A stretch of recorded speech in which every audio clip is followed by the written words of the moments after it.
Hello everyone, कैसे हैं आप सब। तो आज के इस लेक्चर में हम लोग बात करने वाले हैं इलेक्ट्रिक डाइपोल और इलेक्ट्रिक डाइपोल मोमेंट के बारे में। क्या होता है इलेक्ट्रिक डाइपोल और इलेक्ट्रिक डाइपोल मोमेंट।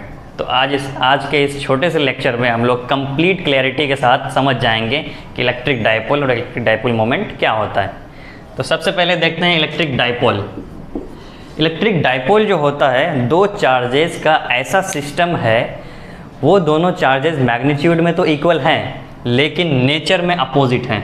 जैसे कि एक चार्जेस माइनस क्यू है, दूसरा प्लस क्यू है, तो दोनों क्यू क्यू है, क्यू क्यू है मतलब मैग्नीट्यूड में इक्वल है, लेकिन पॉजिटिव निगेटिव है मीन्स नेचर में अलग है।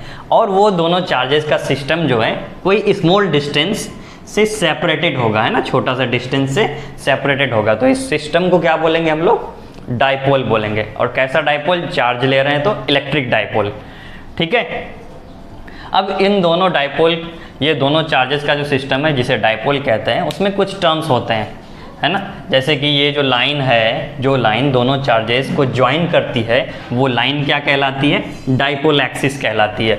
दोनों चार्जेस के जो बीच का डिस्टेंस है, ये डिस्टेंस क्या कहलाता है, डाइपोल लेंथ कहलाता है ना।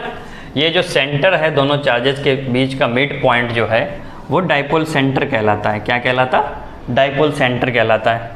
अब ये सेंटर पे जो है, सेंटर पे है ना, चार्जेस का जो नेट चार्ज होगा, है ना, नेट चार्ज क्या होगा, एक पॉजिटिव दूसरा नेगेटिव, तो सेंटर पे क्या फील होगा, हमें नेट चार्ज 0 फील होगा, है ना, यहाँ पे। ठीक है। उसके बाद ये जो एक्सिस है, एक्सिस हम लोग समझ गए अभी ना, जो लाइन ज्वाइन करती है दोनों चार्जेस को, एक्सिस के परपेंडिकुलर सेंटर पे जो एक लाइन खींचते हैं, उस लाइन को क्या कहते हैं हम लोग, इक्वेटोरियल लाइन कहते हैं। ठीक है। इसी डेफिनेशन को हम लोगों ने लिख दिया, यहाँ पे लिख दिया है कि डाइपोल, इलेक्ट्रिक डाइपोल का क्या डेफिनेशन होगा। तो it is a system of 2 point charges, it is a system of 2 point charges which are equal in magnitude and opposite in nature and separated by a small distance. वही कह रहा है। ठीक है। तो हम लोग डाइपोल समझ चुके। अब हम लोग देखते हैं कि इलेक्ट्रिक डाइपोल मोमेंट क्या होता है ना। तो इलेक्ट्रिक डाइपोल मोमेंट जो है, उसका मैग्नीट्यूड जो होता है, उसको हम लोग स्मॉल p से दिखाते हैं। किससे दिखाते हैं, स्मॉल p से। और इसकी वैल्यू जो होती है वो q मीन्स दोनों में से किसी एक चार्ज का मैग्नीट्यूड, दोनों चार्ज ही q है मैग्नीट्यूड में, सिर्फ साइन में अलग अलग है। तो दोनों में से किसी एक चार्ज का मैग्नीट्यूड और मल्टीप्लाइड बाय बीच का डिस्टेंस, है ना। तो बीच का डिस्टेंस कितना है, 2a है। ठीक है। और याद रहे ये जो है p एक वेक्टर क्वांटिटी है। कैसी क्वांटिटी है, वेक्टर क्वांटिटी है।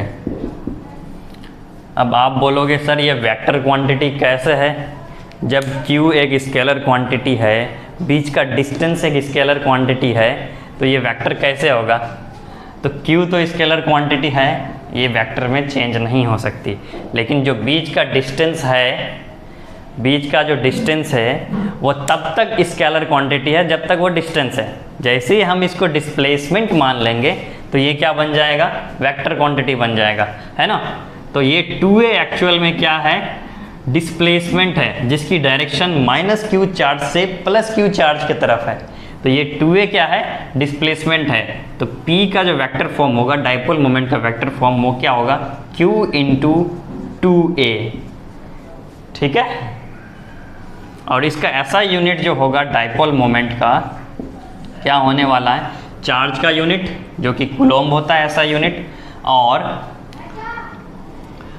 बीच की दूरी मीन्स डिस्टेंस या डिस्प्लेसमेंट का यूनिट क्या होता है, मीटर, ऐसा यूनिट। तो इसका ऐसा यूनिट क्या होगा, डाइपोल मोमेंट का, कूलम्ब मीटर। तो आई होप आप लोगों को कंप्लीट क्लैरिटी हो गई होगी डाइपोल और डाइपोल मोमेंट की। ठीक है।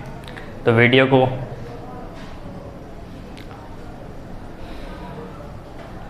अगर वीडियो अच्छा लगा है तो लाइक करें, दोस्तों से शेयर करें। All the very best.